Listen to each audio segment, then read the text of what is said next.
Chairman of the U.S. Federal Reserve, Ben Bernanke, has been chosen for a second term at the head of the world's largest economy. But it's an economy still shaking from last year's financial crisis, and ordinary Americans want to see the banks brought to heel.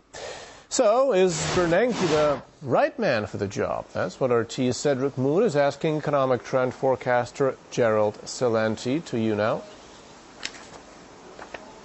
Mr. Yevgeny, first of all, thank you so much for tossing to me over here in Washington, D.C. You're right. We're going to be talking to Mr. Gerald Celente, who is the director of the Trends Research Institute. Hello to you, Mr. Celente. We're talking to you through Skype, and the very first question I wanted to ask you was, Ben Bernanke is up for confirmation again. A lot of people are wondering why. Well, because he's a member of the inside club. Look who's running Washington. What's the name of the U.S. Treasury Secretary? Timothy Geithner. Where did he come from? Oh, the New York Federal Reserve Bank. He was the president. Wall Street is Washington, and Washington is Wall Street. This is nothing but a show confirmation. It's already a fait accompli. Okay. Many people would credit Mr. Bernanke with preventing the recession, the Great Recession, from slipping into a Great Depression. Do you have a response to that?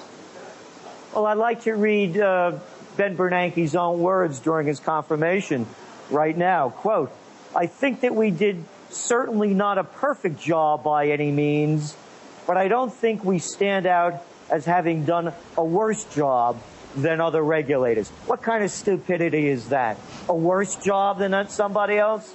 No, this is just a cover-up. It's not a recovery. They're dumping trillions of dollars onto the system.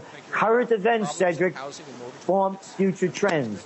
Gold is going through the roof. What is it now? $2,112? The dollar is going down against all the major currencies. He's devaluating the dollar, and he's destroying the U.S. economy. This guy should be, if I had a track record as bad as his, I would have been laughed out of business 30 years ago. Okay. Kind of speaking to what you're saying, right now the numbers are that unemployment is above 10% in this country. Also, more than 15 million Americans in the country out of work right now. So this is kind of supporting what your case is against Ben Bernanke.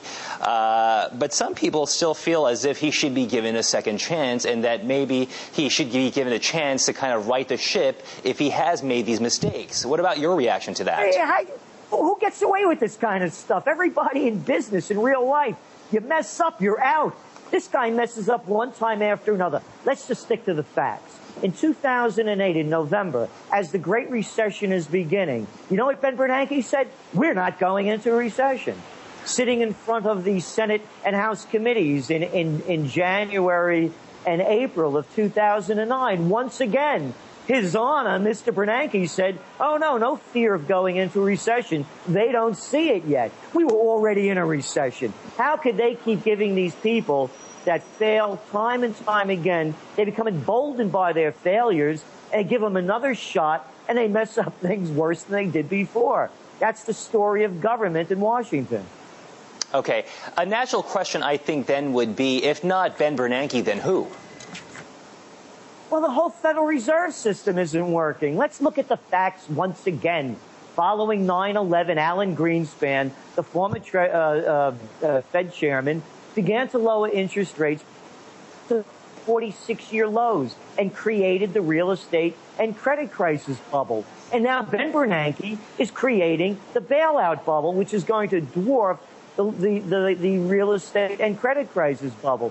The whole Federal Reserve System has no place in American government. It's against the Constitution. Article 1, Section 8, Clause 5 of the Constitution clearly states that Congress has the sole authority to print and regulate the supply of money. And now it's in the hands of the Federal Reserve gang.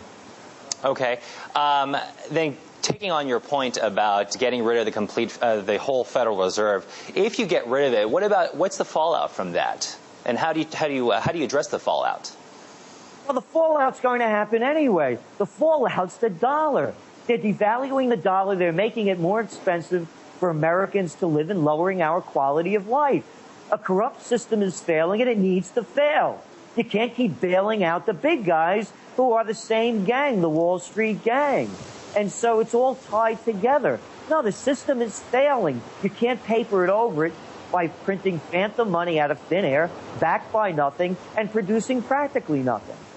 Okay, well, thank you so much. Yevgeny, so a lot of economic problems still going on here in the country, but I mean, there are still a couple of good signs, but it seems like it's a bit of a mixed bag here. A lot of people against the confirmation of Ben Bernanke, a lot of people for. So we'll just continue watching the proceedings closely, but in the meantime, I'm going to go ahead and toss it back to you over in Moscow. Well, thank you very much, Cedric. That was RT Cedric Moon reporting live and talking to his guest in his Washington studio. Thank you very much.